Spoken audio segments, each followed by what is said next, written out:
Hello વિદ્યાર્થી મિત્રો, આપણે આલ્કોહોલ ફિનોલ અને ઇથર સંયોજનોની વાત કરીએ છીએ.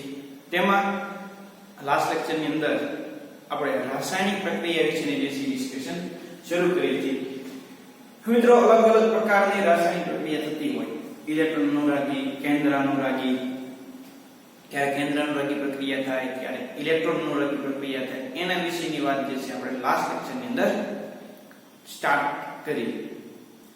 એમાં મિત્રો આપણે અલગ અલગ રીતે જે આલ્કોહોલ ની અંદર એટલે કે ROS ની અંદર આ OS એટલે કે ઓક્સિજન અને હાઇડ્રોજન વચ્ચેનો જે બંધ છે એ તૂટે એની ડિસ્કશન આપણે કરતા હતા. એના માટે અલગ અલગ રાસાયણિક પ્રક્રિયા થતી હતી અને OS બંધ તૂટતો હતો એ આપણે શીખતા હતા. ને એમાં મિત્રો આપણે એસિડિકતા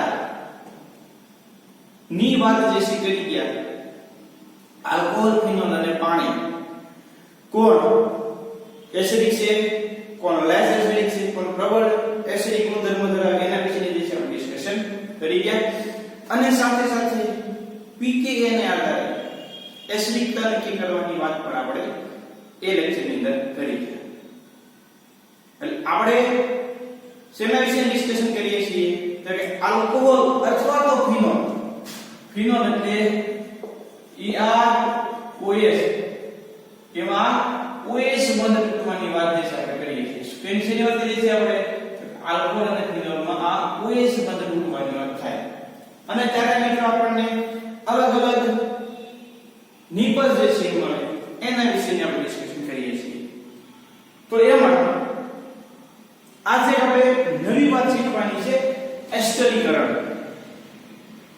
ખાસ એક વખત તમે સમજી લો અને પ્રક્રિયા સમીકરણ તમે લખીને પાકા કરી નાખો એટલે મિત્રો તમને ક્યારે આમાં પ્રોબ્લેમ પડે નહીં. ખાસ સમજવા રેખા, યાદ રાખવા જેવા અને ઈઝી પોઈન્ટ છે, પણ તમારે લખીને પ્રેક્ટિસ કરવી પડે. જેમ વધારે લખશો એમ તમને વધારે મજા આવશે અને વધારે જે ક્લિયર થશે.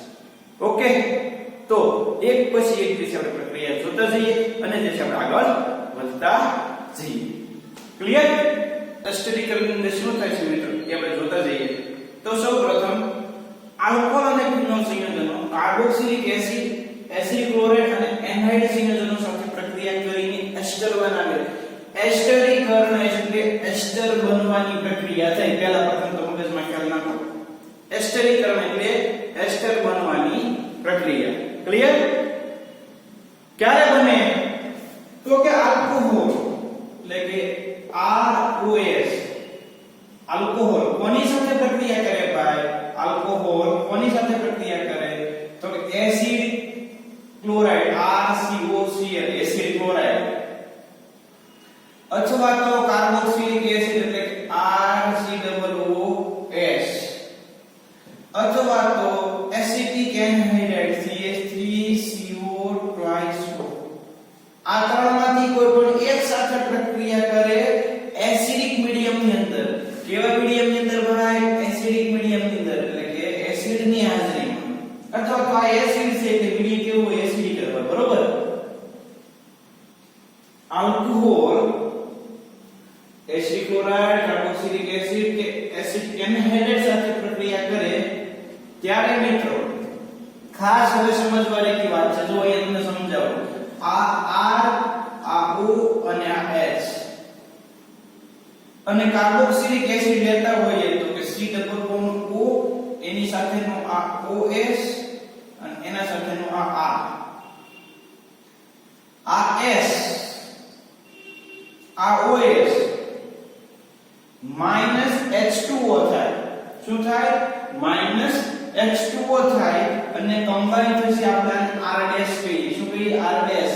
તો કે R'O પછી આ C+O એની સાથે આવી જાય. C+O એની સાથે આ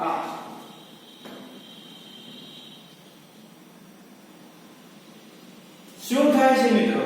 ખાસ સમજવાની વાત છે કે આ આલ્કોહોલ અને આ એની સાથેનો એસ્ટર માઈનસ શું થશે ભાઈ?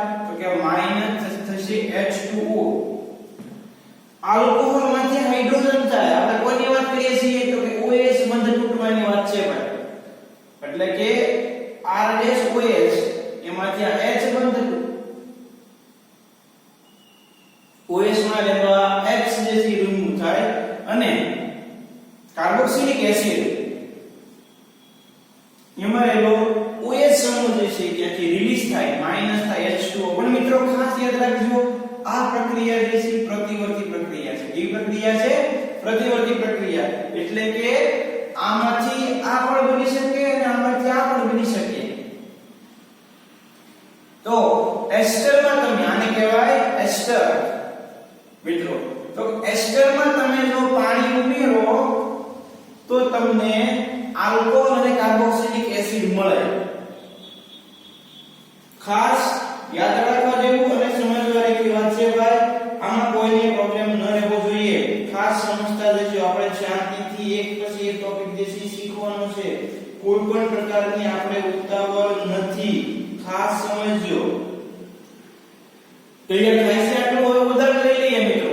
આપણે આલ્કોહોલ લઈએ છીએ CH3OH અને અહીંયા આપણે લઈએ છીએ CH3 CH2 C++O અને એની સાથે OH. હવે કોણ કોણ રિમૂવ થાય પહેલા તો કે અહીંયાથી આ H અને અહીંયાથી આ OH એસિડિક મીડિયમ ની અંદર પ્રક્રિયા કરે. એસિડિક મીડિયમ ની અંદર તો માઈનસ થાય H2O. માઈનસ શું થશે? H2O. આપણે નીચે શું મળશે? તો કે આ CH3OM નામ એની સાથે તો કે આ C++O એની સાથે આ CH2 એની સાથે આ CH3. શેના સાબિતી મિત્રો? આ પ્રક્રિયાને કહેવાય એસ્ટરીકરણ. અહીંયા લખી શકાય કે એસ્ટરીકરણ. એસ્ટર બનવાની પ્રક્રિયા એને કહેવાય એસ્ટરીકરણની પ્રક્રિયા. આ પ્રક્રિયા કેવી છે ભાઈ? તો કે પ્રતિવર્તી પ્રક્રિયા છે. આ પ્રક્રિયા કેવી તમને દેખાય છે? એસ્ટરીકરણની.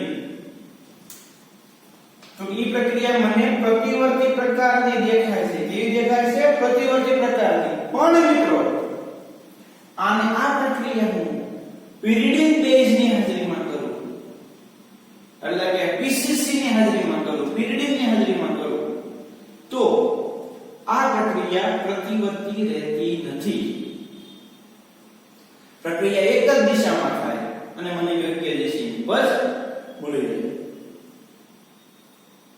થાય છે ક્લિયર? સાવ ઈઝી છે મિત્રો, ખાલી સમજવાનું છે. બાકી એપ્લિકેશન બેઝ આપણે ઇનઓર્ગેનિક ની જેમ વચ્ચે નથી લેતો, કારણ કે આપણે આ બધી વસ્તુ જે છે અમુક પોઈન્ટ શીખાય છે પછી શીખવાના છે. નીટ જેડબલ્યુ ને MCQ આમાં હું તમને અત્યારે સાથે સાથે કરાવતો નથી. એનું કારણ હવે તમને સમજાઈ ગયું હશે. કારણ કે આ બધી જ પ્રક્રિયા આપણે લખી પાકી કરી શીખી જઈએ પછી મિત્રો નીટ અને જેડબલ્યુ એમાં તમારે સોલ્વ કરવાનું હોય. બરોબર? તો ખાસ એક એક રિએક્શન આપણે શીખતા જઈએ, જોતા જઈએ અને આ પ્રક્રિયાને કોન્સેપ્ટ વિશે કરતા જઈએ. તો આલ્કોહોલ અને ફિનોલ અને ઇથર સંયોજનો કાર્બોક્સિલિક એસિડ, એસિડ ક્લોરાઇડ અને એન્હાઇડ્રેટ સંયોજનો સાથે પ્રક્રિયા કરી એસ્ટર બનાવે. આ એસિટિક એસિડ સાથેની પ્રક્રિયા લખો કે કાર્બોક્સિલિક એસિડ સાથેની કહેવાય. એન્હાઇડ્રેટ સાથે મિત્રો આપણે રિએક્શન જોઈ લઈએ. એન્હાઇડ્રેટ સાથે અને એ પણ આપણે જોવાની છે. આપણે ફિનોલ ની જોવાની છે. તો ROH એની સાથે આપણે લેવાનો છે CH3CO twice O.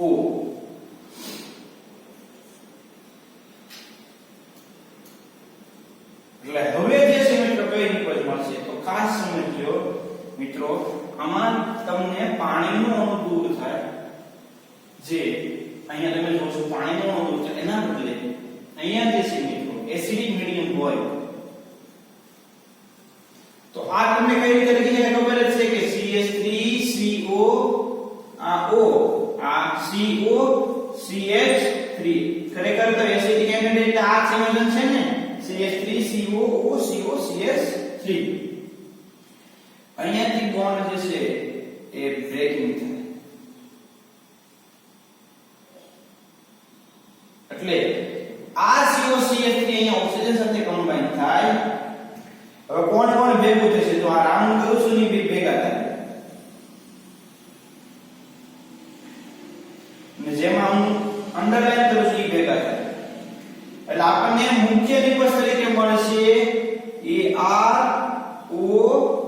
COCH3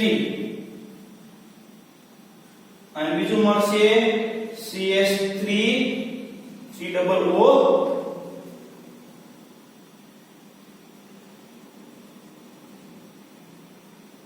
clear ખાસ સમજવા જેવી વાત છે ભાઈ કે હવે કોઈ એમ કે સાહેબ અહીંયાથી બંધ કરે તો એ વસ્તુ મળે તમને આ COCH3 CH3CO આની સાથે જાય આ H જે છે આની સાથે આવે તો નિપજ તો આ જ મળે હો એટલે એવું બધું ટેન્શન ન લેતા કે તમે જોડી દો છો તો તમારે શું યાદ રાખવાનું ભાઈ યાદ તમારે પ્રક્રિયા સમીકરણ રાખવાના છે ક્યાંથી બંધ તૂટે કે ક્યાં બંધ બને બરોબર તો આ થાય એનહાઇડ્રેટ સાથેની પ્રક્રિયાથી એસ્ટર અને કાર્બોક્સિલિક એસિડ ઓકે તો આ એના જે છે ટેક્સ્ટબુક માં પહેલા ઉદાહરણ છે કે પછી આગળ કાર્બોક્સિલિક એસિડ અને એસિડ એનહાઇડ્રેટ વચ્ચેની પ્રક્રિયા સાંદ્ર સલ્ફ્યુરિક એસિડ અને ઓછા જથ્થાની હાજરીમાં થાય આ પ્રક્રિયા કેવી છે પ્રતિવર્તી છે તેથી પાણી દવાની સાથે દૂર થઈ જાય છે મિત્રો કાર્બોક્સિલિક એસિડ તમે લો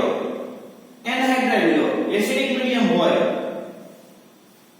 તો આ પાણી બને ઈ પાણી તરત દૂર થાય પણ કેમ દૂર થાય તો કે આ પાણીની એસિડ પ્રક્રિયા કઈ પરિવાર આલ્કોહોલ અને કાર્બોક્સિલિક એસિડ બનાવી નાખે એટલે કે પ્રક્રિયા જે છે કેવા પ્રકારની થઈ જાય પ્રતિવર્તી પ્રકારની થઈ જાય એસિડ ક્લોરાઇડની પ્રક્રિયા બેઝની પિરિડિનની હાજરીમાં થાય જેથી પ્રક્રિયા દરમિયાન HCl નું તટસ્થીકરણ થઈ શકે તે સંતુલનને જમણી બાજુ સ્થાનાંતરિત કરે એટલે કે જો પિરિડિનની હાજરીમાં મિત્ર પ્રક્રિયા કરવામાં આવે જો કોની એસિડ ક્લોરાઇડ તમે લો આપણે શું લેતા હતા ભાઈ કાર્બોક્સિલિક એસિડ અથવા તો એનહાઇડ્રેટ એના બદલે તમે શું લો એસિડ ક્લોરાઇડ નિપજ તમે એની સાથે કોને તમે લો પિરિડિન તો એમાં સંતુલન ન સ્થપાય પ્રક્રિયા જે છે કઈ બાજુ જાય જમણી બાજુ જાય કઈ બાજુ જશે જમણી બાજુ એટલે કે આ મુખ્ય નિપજ જે છે સ્થાયી રહે મુખ્ય નિપજ શું રહે સ્થાયી રહે એટલે કે તમને મહત્તમ જે છે નિપજ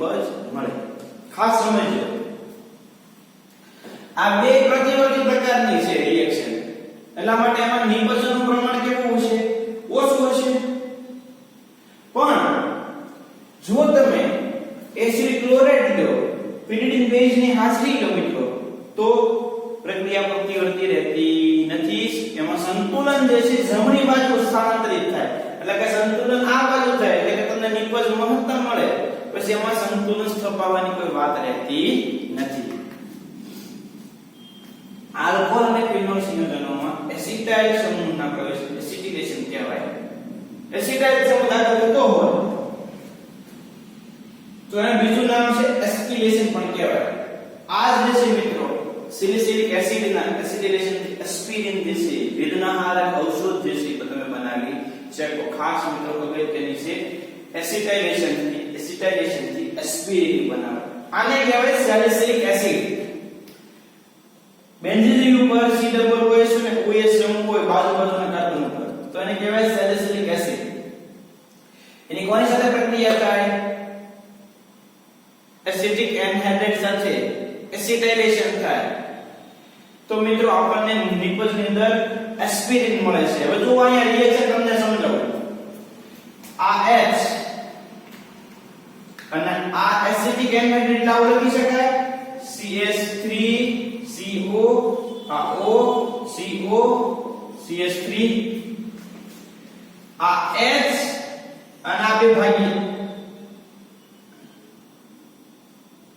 આ H અને CH3C બે ઓક્સિજન ભાગી જાય હું બનાવે એસિડિક એસિડ અને આ COCH3 જે છે એ આ ઓક્સિજન સાથે કમ્બાઈન થાય જો એ કમ્બાઈન થયો કે ઓર્ગેનિક કેમિસ્ટ્રીનો નિયમ છે જ્યાં તોડો ત્યાં જોડો અહીંયાથી બંધ તૂટ્યો ઈ ત્યાં જ જોડાય અહીંયાથી બંધ તૂટ્યો આવનાર વસ્તુ ત્યાં જ જોડાય ઓર્ગેનિક કેમિસ્ટ્રીનો નિયમ છે જ્યાં તોડો ત્યાં જોડો પાક્કો તો તમને એસ્પિરિન વેદનાહારક ઔષધ જે છે આ પદ્ધતિથી તમે બનાવી શકો તો મિત્રો આ વાત થઈ આપણે લાસ્ટ લેક્ચર થી કરતા હતા એ કે કાર્બોક્સિલિક એસિડ અને ફિનોલ ની અંદર OH બંધ તૂટવાથી મળતી નિપલ ખાસ સમજવાની વાત છે. અત્યાર સુધીમાં જે આપણે શીખ્યા મિત્રો એક OH બંધ તૂટે અને આપણને દેશી અલગ અલગ પ્રકારની નિપજ મળે. એમાં અલગ અલગ આલ્કીન જે છે, ત્યાર પછી જે છે એસ્ટર જે છે, બધી વસ્તુની વાત આપણે કરી ગયા. હવે એમાં આપણે એક સ્ટેપ આગળ જે છે વધવાનું છે. તેમાં આપણે શું કરશું ભાઈ, તો કે આલ્કોહોલ સંયોજનોમાં કાર્બન ઓક્સિજન બંધ તૂટવાની વાત જે છે આપણે શીખવાની છે. અત્યાર સુધી મિત્રો આપણે કઈ વસ્તુ શીખ્યા, તો કે આલ્કોહોલ ની અંદર OH બંધ જે તૂટે એના વિશેની જે છે આપણે ડિસ્કશન કરી ગયા. આ મિત્રો તમને આપેલા મટીરીયલ ની અંદર ક્વેશ્ચન નંબર જે છે એ કયા નંબરના છે, તો કે મિત્રો તમને આપેલા મટીરીયલ ની અંદર 25 નંબરની આજુબાજુના જે ક્વેશ્ચન છે, 25 નંબર છે, 26 નંબર છે, એ બધા જ મિત્રો આના ઉદાહરણ છે. ખાસ તમારે આ બધા જ ઉદાહરણ જે છે એક વખત જોઈ લેવાના. બરોબર? તમે જે છે તમને આપેલું મટીરીયલ એમાં 25 નંબરનો ક્વેશ્ચન અને 26 નંબરનો ક્વેશ્ચન જે છે એ આ જે આપણે ડિસ્કશન કરી એના આધારે છે. એમાં મિત્રો તમને વધારે એક્ઝામ્પલ આપ્યા છે. બાકી વસ્તુ જે છે આ તે મેઇન કોન્સેપ્ટ શું છે એસ્ટરીકરણનો, તો એસ્ટર બનાવવાની વાત. એમાં થાય છે શું મિત્રો, તો કે આલ્કોહોલ ની જે છે અથવા તો ફિનોલ ની છે એસિડ ક્લોરાઇડ, કાર્બોક્સિલિક એસિડ કે એસિડ એનહાઇડ્રેટ સાથે એસિડિક મીડિયમમાં પ્રક્રિયા કરો તો તમને નિપજ અંદર એસ્ટર મળે. આ પ્રક્રિયા મિત્રો એસ્ટરીકરણની પ્રતિવર્તી પ્રક્રિયા છે. એટલે કે પ્રક્રિયા થાય, પાણી ઉત્પન્ન થઈ, પાણી તરત જ દૂર થાય એટલે કે એસ્ટર નું જળ વિભાજન કરે. જળ વિભાજન કરે એટલે આ મળી જાય. બરોબર? આ એનહાઇડ સાથેની પ્રક્રિયા છે એસ્ટર અને કાર્બોક્સિલિક એસિડ. મિત્રો જો એસિડ ક્લોરાઇડ તમે લો, એસિડ ક્લોરાઇડ, તો એસિડ ક્લોરાઇડ pyridine બેઝ ની હાજરીમાં પ્રક્રિયા કરે તો એમાં HCl બને. HCl નું તટસ્થીકરણ થઈ જાય એટલે મિત્રો એમાં તમને નિપલ જે છે સ્થાયી મળે. એમાં પ્રતિવર્તી પ્રક્રિયા થતી નથી. ઓકે, આટલો એસ્ટરીકરણનો કોન્સેપ્ટ તમારા માઇન્ડની અંદર સેટ કરવાનો છે. હવે આપણે મિત્રો વાત કરવાની છે કાર્બન ઓક્સિજન બંધ તૂટે. અત્યાર સુધીમાં આપણે કયો બંધ તોડતા હતા, તો કે ઓક્સિજન અને હાઇડ્રોજન વચ્ચેનો બંધ તોડતા હતા. હવે કયો બંધ તોડવાનો છે, તો કે આપણે આ બંધ તોડવાનો છે આલ્કોહોલમાં રહેલો કાર્બન અને ઓક્સિજન વચ્ચેનો બંધ. એટલે હવે મિત્રો આ બંધ તૂટે ત્યારે મિત્રો અલગ અલગ પ્રકારની તમને નિપજ મળે. અલગ અલગ પ્રકારની નિપજ કયા પ્રકારની છે એના વિશેની આપણે વાત કરવાની છે. તો કે મિત્રો CO બંધ તૂટવાની પ્રક્રિયા માત્ર આલ્કોહોલ સંયોજનોમાં જ થાય છે. ફિનોલ સંયોજનો આ પ્રકારની પ્રક્રિયા માત્ર ઝિંક સાથે જ આપે. હવે તમે મને એમ કહો કે આ ફિનોલ છે,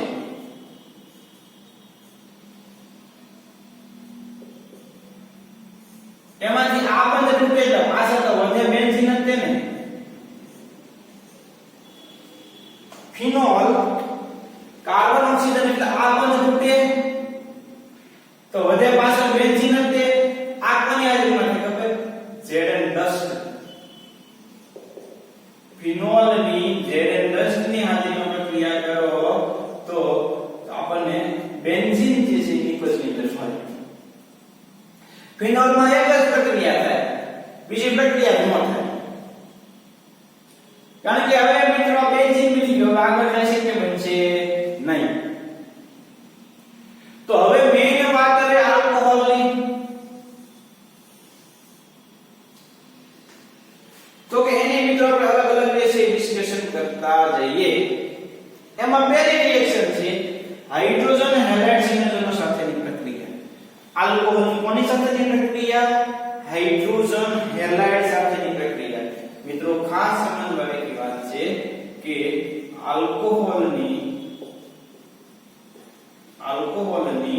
હાઇડ્રોજન હેલાઇડ એટલે કે HCl, HBr, કોની સાથેની પ્રક્રિયા હાઇડ્રોજન હેલાઇડ એટલે કે હાઇડ્રોક્લોરિક એસિડ હાઇડ્રોબ્રોમિક એસિડ હાઇડ્રોઆયોડિક એસિડ સાથેની પ્રક્રિયા કોમન રિએક્શન શું થાય તો કે આ R આ O આ S વત્તા SX કાઈ નહીં મિત્રો આ OS જાય અને આ S ઈ કરશે પાણી એટલે કે -H2O આ હેલોજન જે છે આ R સાથે જોડાય છે બનાવશે RS આલ્કલી હેલાઇડ જે છે એ બનાવે શું બનાવે આલ્કલી હેલાઇડ જે આપણે હેલો આલ્કેન અને હેલો એરિન ની અંદર સ્ટેપ નંબર 10 ની અંદર જે છે એ શીખી ગયા RX ની બનાવવાની મારે બનાવવો છે મિથાઇલ ક્લોરાઇડ તો લેવાનો મારે મિથેનોલ એની રિએક્શન કરાવવાની હાઇડ્રોક્લોરિક એસિડ સાથે શું થશે ભાઈ આ OH આ H માઈનસ H2O બનાવે CH3Cl methyl chloride ethyl chloride કોઈ કેમાં બનાવવો છે તો કે CH3 CH2OH HCl એટલે બ્રોમાઇડ કરીએ આપણે બ્રોમાઇડ નું ઉદાહરણ આપણે મળી જાય બ્રોમાઇડ માઈનસ શું થાય H2O બને CH3 CH2 યા થઈ ગયું તો આ વાત છે મિત્રો હાઇડ્રોજન ક્લોરાઇડ સાથેની પ્રક્રિયાથી આપણને અલગ અલગ વિષયની પછી મળી કયો બંધ તૂટે છે ભાઈ તો કે કાર્બન અને ઓક્સિજન વચ્ચેનો બંધ તૂટે બીજો એક પણ નહીં ઓકે હવે મિત્રો તમને આમાં થોડી બેસિક ક્લિયરિટીમાં પ્રોબ્લેમ પડતો હશે તો ખાલી સમજતા જાવ અત્યારે વચ્ચે 5 સેકન્ડનો એવો સમય આવશે કે જે મેં બોર્ડ વર્ક કર્યું છે એનો હું તમને ફોટો જે છે વિડિયો લેક્ચરમાં સેટ થઈ ડિસ્કશન પૂરી થઈ જાય તમે સમજી લીધું પછી હવે જે છે એમાં આવશે તો કે બોર્ડ વર્કનો એકલું બોર્ડ વર્ક આવશે તમારા વિડિયોની અંદર તમારે વિષયમાં કી લખી નાખવાનું અત્યારે ખાલી સમજવાનું બરોબર તો એટલું ક્લિયર થઈ ગયું ભાઈ બધાને કારણ કે આ એરો ક્યાંથી ક્યાં જાય છે શું થાય છે કોણ રિમૂવ થાય છે બધી વસ્તુ ખાસ જોતા જજો અત્યારે જોતા જાવ પહેલા પછી તમારે જે છે બોર્ડ વર્ક લખવાનું એટલે ઉતાવળ ન કરતા એક લેક્ચર તમે જોશો એટલે તમને સમજાઈ જશે પછી તમને પ્રોબ્લેમ પડશે નહીં ઓકે ક્લિયર હવે મિત્રો આ આલ્કોહોલ જે છે ને એ 3 પ્રકારના છે પ્રાઇમરી સેકન્ડરી અને ટર્શરી આ ત્રણે આલ્કોહોલની હાઇડ્રોક્લોરિક એસિડ એટલે કે આની સાથે પ્રક્રિયા કરવાની જે કેપેસિટી જે છે એક સરખી છે ક્યારેય નહીં પ્રાઇમરી સેકન્ડરી અને ટર્શરી આલ્કોહોલની જે છે એ હાઇડ્રોજન હેલાઇડ સાથે પ્રક્રિયા કરવાની જે પ્રક્રિયા વેગ જે છે એ અલગ અલગ છે તો મિત્રો ધારો કે પ્રયોગશાળાની અંદર આ પ્રાઇમરી સેકન્ડરી અને ટર્શરી આલ્કોહોલ મારે ઓળખવો છે મને આપેલ આલ્કોહોલ કયા પ્રકારનો છે તમને એવો પ્રોબ્લેમ થાય કે સાહેબ તમે એમ કહો કે આ પ્રાઇમરી આલ્કોહોલ છે તમારે સાબિત કરવું છે રિયલમાં પ્રાઇમરી છે હું એમ કહું કે આ સેકન્ડરી આલ્કોહોલ છે પણ રિયલમાં સેકન્ડરી આલ્કોહોલ છે એમાં તમારે સાબિત કરવું છે પ્રયોગશાળાની અંદર તો મિત્રો એના માટે લ્યુકાસ કસોટી આવે મિત્રો HCl જે છે HCl એ પ્રાઇમરી સેકન્ડરી અને ટર્શરી સાથે પ્રક્રિયા કરવાની જે પ્રતિક્રિયાત્મકતા જે છે અલગ અલગ હોય પ્રતિક્રિયાત્મકતા કેવી હોય પ્રતિક્રિયાત્મકતા અલગ અલગ આપણે ત્રણેય પ્રતિક્રિયાત્મકતા હાઇડ્રોક્લોરિક એસિડ સાથેની કેવી હશે અલગ અલગ તો કે મને પ્રયોગશાળામાં પ્રાઇમરી સેકન્ડરી કે ટર્શરી આલ્કોહોલ આપેલો છે કયા પ્રકારનો છે મને સાબિત કરવું હોય તો મારે મિત્રો લ્યુકાસ કસોટી કરવી પડે લ્યુકાસ કસોટી તો મિત્રો ખાસ યાદ રાખવાનું કે ટર્શરી આલ્કોહોલ ઝડપથી પ્રક્રિયા કરશે હાઇડ્રોક્લોરિક એસિડ સાથે ત્યાર પછી સેકન્ડરી કરશે પ્રક્રિયા અને ત્યાર પછી પ્રાઇમરી કરશે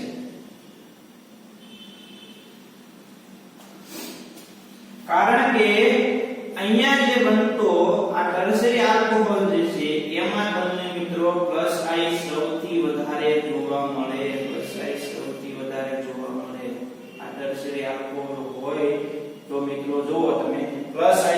વધારે હોય એની રિએક્ટિવિટી સૌથી વધારે હશે.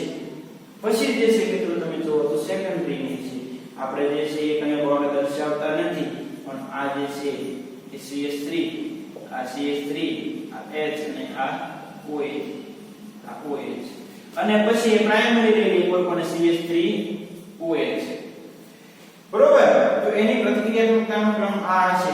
તો મિત્રો ખાસ યાદ રાખજો પ્રાઇમરી આલ્કોહોલ જે છે, પ્રાઇમરી આલ્કોહોલ એ ઓરડાના તાપમાને હાઇડ્રોક્લોરિક એસિડ સાથે પ્રક્રિયા કરતો નથી. એટલે તમને દ્રાવણ ધૂંધળું દેખાશે નહીં. ખાસ સમજજો મિત્રો, પ્રાઇમરી, સેકન્ડરી અને ટર્શરી. તો કે પ્રાઇમરી આલ્કોહોલ HCl સાથે ઓરડાના તાપમાને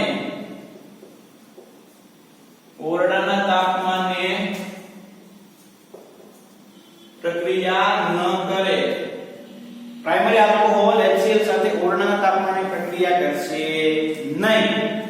જ્યારે મિત્રો ટર્શરી આલ્કોહોલ હાઇડ્રોક્લોરિક એસિડ સાથે ખૂબ ઝડપથી પ્રક્રિયા કરે, ખૂબ ઝડપથી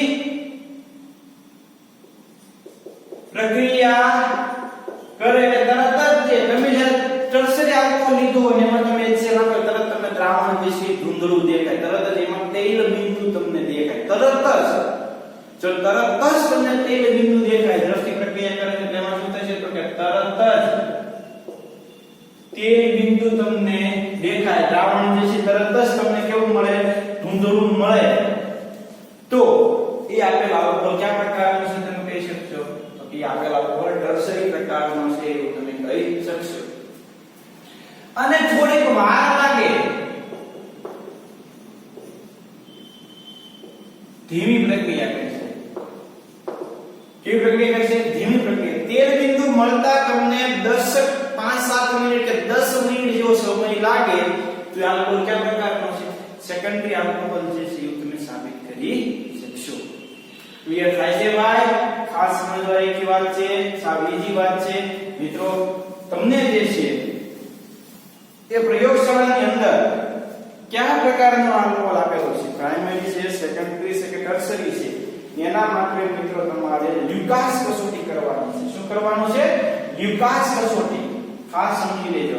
એટલે આ જે છે એને લ્યુકાસ કસોટી તરીકે પણ ઓળખવામાં આવે છે આ પ્રક્રિયાને. લ્યુકાસ કસોટી. લ્યુકાસ કસોટી શેના માટે છે? તો કે આલ્કોહોલની ઓળખ માટે છે, આલ્કોહોલની પરખ માટે છે. તમને આપેલો આલ્કોહોલ કયા પ્રકારનો છે? પ્રાઇમરી છે, સેકન્ડરી છે કે ટર્શરી છે? પ્રાઇમરી આલ્કોહોલ હોય ત્યારે શું થાય? સેકન્ડરી આલ્કોહોલ હોય ત્યારે શું થાય? ટર્શરી આલ્કોહોલ હોય ત્યારે શું થાય? તો કે પ્રાઇમરી આલ્કોહોલ ઓરડાના તાપમાને હાઇડ્રોક્લોરિક એસિડ સાથે પ્રક્રિયા કરતો નથી, એટલે દ્રાવણને ધૂંધળું બનાવતો નથી, તેલ બિંદુ તમને મળતા નથી. ક્યારે? ઓરડાના તાપમાને. ખાસ યાદ રાખજો. ત્યાર પછી સેકન્ડરી અને ટર્શરી. જો મિત્રો ટર્શરી આલ્કોહોલ પ્લસ હોય સૌથી વધારે, એની પ્રતિક્રિયાત્મકતા HCl સાથેની પ્રક્રિયા માટે ખૂબ વધારે છે, એટલે ખૂબ ઝડપથી પ્રક્રિયા કરે અને તરત જ એમાં શું મુક્ત થાય? તેલ બિંદુ જે છે મુક્ત થાય. તેલ બિંદુ તમને દેખાય, દ્રાવણ તરત જ તમને કેવું દેખાય? ધૂંધળું દેખાય. તો એ કેવો છે? ટર્શરી આલ્કોહોલ છે. અને સેકન્ડરી માં પ્રક્રિયા થોડીક વાર લાગે, 5-7 મિનિટ થાય તો એ સેકન્ડરી આલ્કોહોલ છે સાબિત થાય. તેલ બિંદુ મળતા જે છે થોડીક વાર લાગે, ઓછા તેલ બિંદુ મળે તો મિત્રો એ કયા પ્રકારનો આલ્કોહોલ છે? સેકન્ડરી પ્રકારનો આલ્કોહોલ હશે. પ્રાઇમરી, સેકન્ડરી ને ટર્શરી. ખાસ સમજવાની એક વાત છે મિત્રો. આપણે વાત કરીએ છીએ આલ્કોહોલની હાઇડ્રોજન હેલાઇડ સાથેની પ્રક્રિયા. હાઇડ્રોજન હેલાઇડ સાથેની પ્રક્રિયાથી જે છે મિત્રો આપણને હેલાઇડ સંયોજન મળશે, પાણીમાં જે છે દૂર થાય છે. પ્રયોગશાળામાં આ કસોટીને લ્યુકાસ કસોટી તરીકે ઓળખવામાં આવે. લ્યુકાસ કસોટી તમે ઓળખો એટલે તમારે એમાં પ્રક્રિયા તરીકે કોને લેવાનો થાય? તો કે આ હાઇડ્રોક્લોરિક એસિડ ને લેવાનો થાય. આ મિત્રો કઈ કસોટી છે? આ લ્યુકાસ કસોટી છે. કઈ કસોટી છે? આ લ્યુકાસ કસોટી છે. એમાં પ્રાઇમરી પ્રાઇમરી આલ્કોહોલની પ્રક્રિયા HCl સાથે ખૂબ ધીમી થાય, સેકન્ડરી ખૂબ એના કરતા થોડી વધારે અને ટર્શરી ખૂબ ઝડપી થાય. તો ટર્શરી જે છે ઝડપથી તેલ બિંદુ મુક્ત કરે, ઝડપથી દ્રાવણને ધૂંધળું બનાવે. સેકન્ડરીમાં થોડી વાર લાગશે, 7-8 મિનિટ જેવું, 10 મિનિટ જેવું. પ્રાઇમરી ઓરડાના તાપમાને કદી અડધી કલાક કે 10 કલાક મૂકી રાખો તો પણ પ્રક્રિયા કરશે નહીં. ક્યારે? ઓરડાના તાપમાન. આ પ્રક્રિયા ક્યારે કરવાની છે? ઓરડાના તાપમાને તમારે કરવાની છે. ઓકે, તો તમારા માઇન્ડની આટલું સેટ થઈ ગયું હશે. અને ત્યાર પછી મિત્રો આપણે આગળની વાત કરવાની છે ફોસ્ફરસ ટ્રાઇહેલાઇડ સંયોજન. ફોસ્ફરસ ટ્રાઇહેલાઇડ સંયોજન એટલે PCl3 ઉદાહરણ તરીકે, અથવા તો ફોસ્ફરસ ટ્રાઇબ્રોમાઇડ એટલે કે PBr3. તો આલ્કાઇલ બ્રોમાઇડ સંયોજનો મળે. ઉદાહરણ તરીકે લખી નાખીએ મિત્રો, તો ROS એની પ્રક્રિયા કરો તમે RBr3 સાથે, કોની સાથે પ્રક્રિયા કરો તમે? RBr3 સાથે, તો બનાવશે RBr H3PO3. શું બનાવશે? H3PO3. બરોબર. પ્રક્રિયા બેલેન્સિંગ કરવા માટે તમે જે છે અહીંયા તમે 3 વડે મલ્ટીપ્લાય કરો, અહીંયા તમે 3 વડે મલ્ટીપ્લાય કરો તો 3 ઓક્સિજન, 3 જે છે એ ઓક્સિજન અને 1 જે છે ફોસ્ફરસ. પ્રક્રિયા સમીકરણ જે છે આપણે 10મા યુનિટની અંદર આપી દેલી છે, પણ તમારી જાણકારી માટે મેં તમને અહીંયા લખી દીધેલી છે. આ જ રીતે મિત્રો PCl3 સાથે રિએક્શન કરે છે ROS પ્લસ PCl3, તો મળશે આપણને RCl પ્લસ H3PO3 અને 3 વડે મલ્ટીપ્લાય કરો, અહીંયા 3 વડે મલ્ટીપ્લાય કરો, પ્રક્રિયા જે છે બેલેન્સ થઈ ગઈ. તો ફોસ્ફરસ ટ્રાઇહેલાઇડ સંયોજનો સાથે આલ્કોહોલ પ્રક્રિયા કરીને એ આલ્કાઇલ હેલાઇડ સંયોજનો જે છે એ બનાવી શકે. ક્લિયર થાય છે ભાઈ? ખાસ મિત્રો એક એક વસ્તુ જે છે સમજવાની છે અને આપણે યાદ રાખવાની છે. આમાં જે છે તમને કોઈ પ્રકારનો પ્રોબ્લેમ રહેવો જોઈએ નહીં. ખાસ મિત્રો દરેક પોઈન્ટ, દરેક મુદ્દાને સારી રીતે સમજવાના, એને જે છે વિચારવાના અને જે છે આપણે મગજની અંદર એને ઉતારવાના. ક્લિયર? તો જ જે છે એ તમને મજા આવશે, એમાં તમને જે છે ક્યારેય કોઈ પ્રકારનો પ્રોબ્લેમ પડશે નહીં. ઓકે, તો આ મિત્રો આપણે જે છે એ વાત કરી આલ્કાઇલ હેલાઇડ જ્યારે હોય, આલ્કાઇલ હેલાઇડ સંયોજનો બનાવવા માટે અલગ અલગ પદ્ધતિ ક્યારે થાય, તો કે જ્યારે આલ્કોહોલની અંદર કાર્બન અને ઓક્સિજન વચ્ચેનો બંધ તૂટે ત્યારે જે છે એ મિત્રો આપણને આલ્કાઇલ હેલાઇડ સંયોજનો જે છે એ મળશે. આ મિત્રો 3 રીતે જે છે મુખ્યત્વે અગત્યની પ્રક્રિયા સમીકરણ હતી. એમાં પ્રાઇમરી, સેકન્ડરી અને ટર્શરી આલ્કોહોલને ઓળખવા માટેની લ્યુકાસ કસોટી જે કરવામાં આવે છે એ લ્યુકાસ કસોટીની જે છે આપણે વાત કરી છે. લ્યુકાસ કસોટી મિત્રો ખાસ અગત્યની છે. પ્રયોગશાળાની અંદર પ્રાઇમરી, સેકન્ડરી અને ટર્શરી આલ્કોહોલને ઓળખવા માટે લ્યુકાસ કસોટી જે છે કરવામાં આવતી હોય છે. અને એ લ્યુકાસ કસોટી કઈ રીતે કરાય, તો કે HCl ને તમે આપેલા આલ્કોહોલની અંદર ઉમેરો અને તમને દ્રાવણ કેવા પ્રકારનું દેખાય છે એના આધારે જે છે તમે મિત્રો સહેલાઈથી આ વાત કરી શકશો, કેવા પ્રકારનું જે છે તમને મળશે.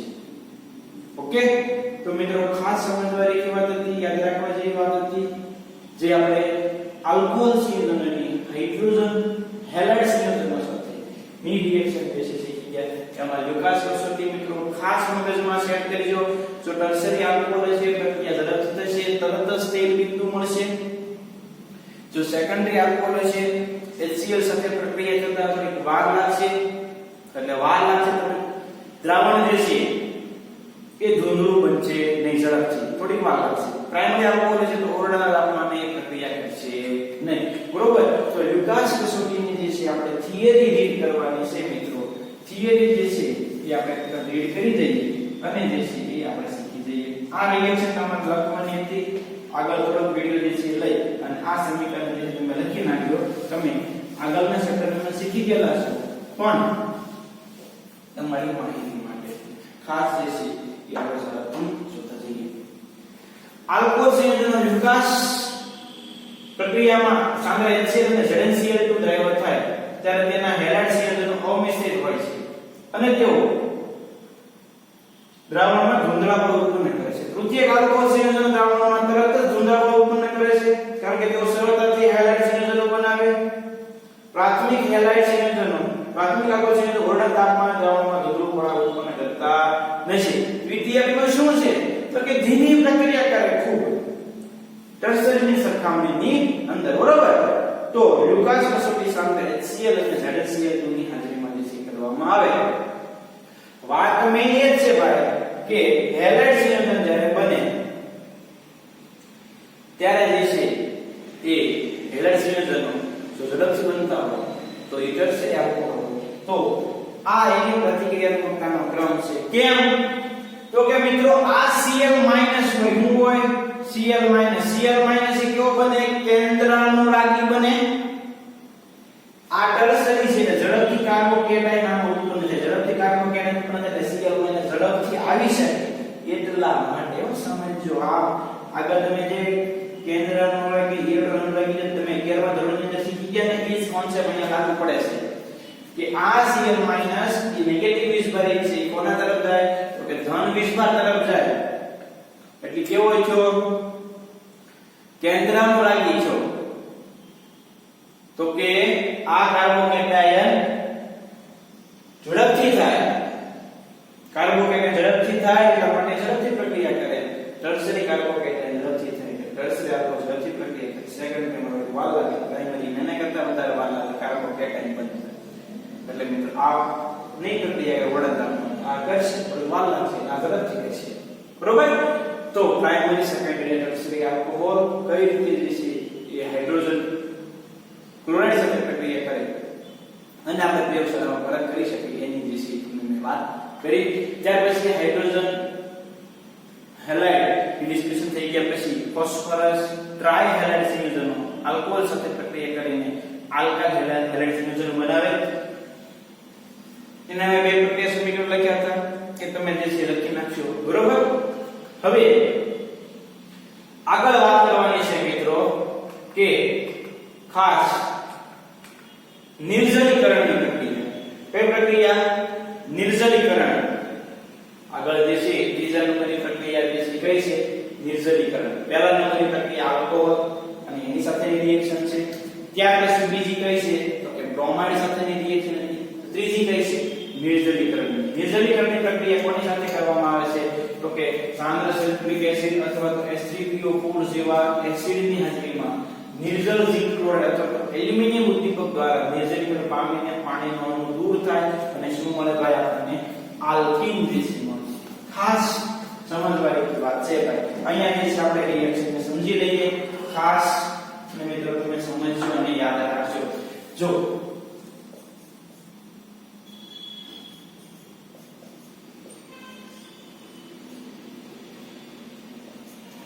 આ જે છે ને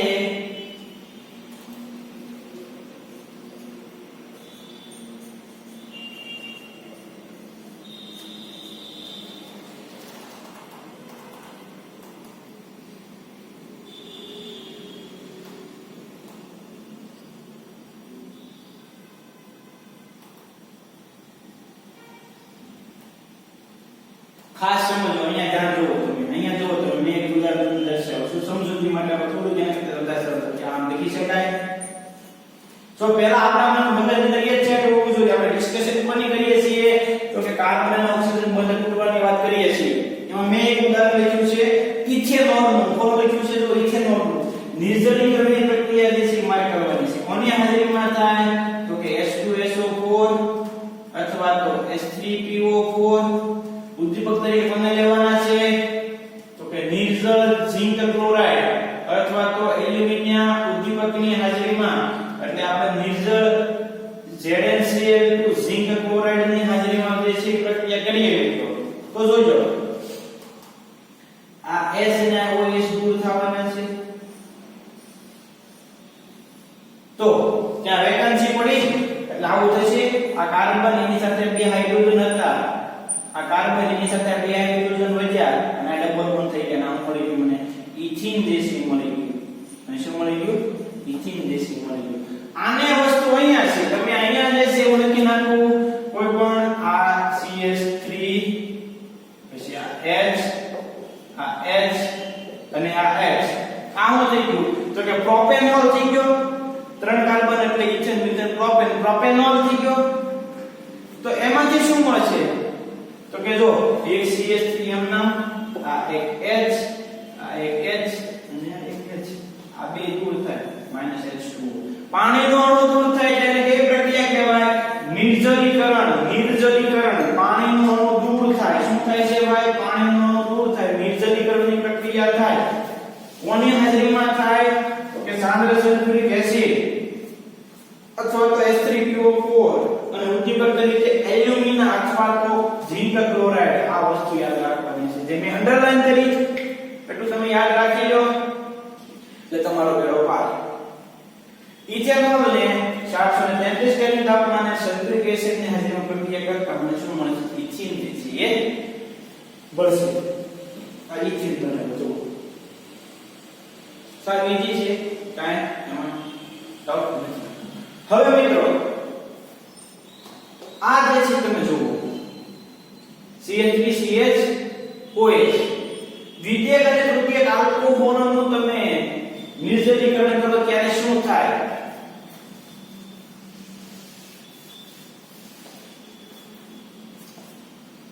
તો કે મિત્રો સેકન્ડરી આલ્કોહોલ છે. આ કયા પ્રકારનો આલ્કોહોલ છે? સેકન્ડરી આલ્કોહોલ નું છે. 85% H3PO4 અને 440 કેલ્વિન તાપમાને પ્રક્રિયા કરવામાં આવે તો મને જે છે આ નિબસ મળશે. કોઈ પણ જગ્યાએ ડબલ બોન્ડ જઈ શકે હો, અહીંયા પણ જઈ શકે, અહીંયા પણ જઈ શકે. આ ડબલ બોન્ડ અહીંયા પણ હોઈ શકે, અહીંયા પણ હોઈ શકે. પણ એસિડ એમાં કેવો લેવાનો? મંદ લેવાનો. સ્ટ્રોંગ લેવાની જરૂરિયાત નથી. પ્રાઇમરી આલ્કોહોલ હોય તો તમારે કાર્બોનિક એસિડ લેવો પડે. જેમ સેકન્ડરી માં જાવ તો નિર્બળ, ટર્શરી માં જાવ તો એના કરતા નિર્બળ, કારણ કે પ્રતિક્રિયાત્મક ટર્શરીની કેવી છે? વધારે છે. ઝડપથી પાણીનો અણુ ગુમાવે. આ આલ્કોહોલ કેવો છે ભાઈ? ટર્શરી આલ્કોહોલ છે. તો એની એ રીતે પ્રક્રિયા જે છે થાય અને આપણને નિબસ મળશે. ઓકે, ખાસ સમજવા જેવી વાત છે મિત્રો.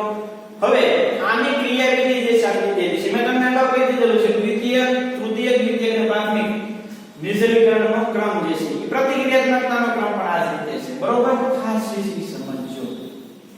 હવે મિત્રો ક્રિયાવિધિ સમજાવે છે. તો ક્રિયાવિધિ ખરેખર જે છે કેટલા તબક્કામાં થાય છે? તો કે 3 તબક્કાની અંદર થાય છે. ક્રિયાવિધિ કેટલા તબક્કામાં થાય છે? નિર્જલીકરણની 3 તબક્કાની અંદર થાય છે. શું થાય છે એની અંદર?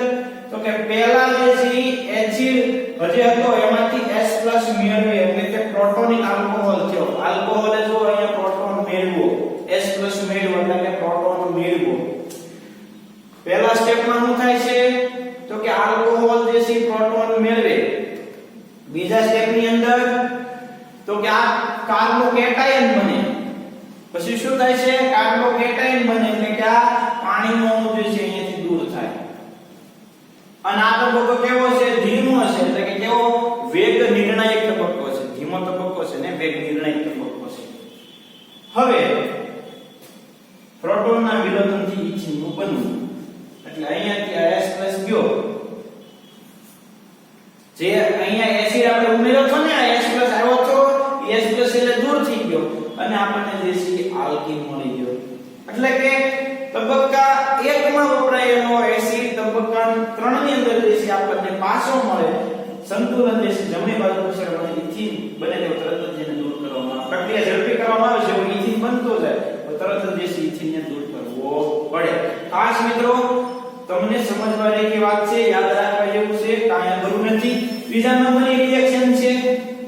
કઈ રિએક્શન છે? બોર્ડવર્ક માટે ખાસ સમજી લઈએ. બરોબર, આ જે આપણે વાત કરી ગયા ભાઈ એ આલ્કોહોલ અને હાઇડ્રોજન બ્રોમાઇડ સાથે. પછી કોની વાત કરી હતી ભાઈ? તો કે PCl3 સાથેની રિએક્શનની વાત કરી હતી. લખી નાખીએ, જો ખાસ સમજજો. આલ્કોહોલ ની એટલે કે CH3OH ની કોની સાથે રિએક્શન કરવાની હતી? તો કે PBr3 સાથે. તો મને નિપજમાં શું મળતું હતું? તો કે નિપજમાં મળતું હતું મને CH3Br H3PO3 ત્રણ વડે જે છે મલ્ટીપ્લાય કરો, આ ત્રણ વડે મલ્ટીપ્લાય કરો. પહેલા નંબરની રિએક્શનમાં આલ્કોહોલની હાઇડ્રોજન હેલાઇડ સાથેની પ્રક્રિયા થતી હતી, અલગ અલગ નિપજ મળતી હતી. એમાં પ્રાઇમરી, સેકન્ડરી અને ટર્શરી આલ્કોહોલની ઓળખ માટેની યુકાસ કસોટીની આપણે વાત કરી ગયા. ત્યાર પછી ફોસ્ફરસ ટ્રાયહેલાઇડની આલ્કોહોલ સાથેની પ્રક્રિયાથી કાર્બન અને ઓક્સિજન વચ્ચેનો બંધ તૂટે અને આપણને આલ્કાઇલ હેલાઇડ સંયોજન મળે, એના વિશેની વાત કરી ગયા. અને ત્યાર પછી મિત્રો આપણે કોની વાત કરી તો કે નિર્જલીકરણ. કોની વાત કરી આપણે? નિર્જલીકરણ. તો નિર્જલીકરણ કોની હાજરીમાં થાય તો કે COOH બરોબર.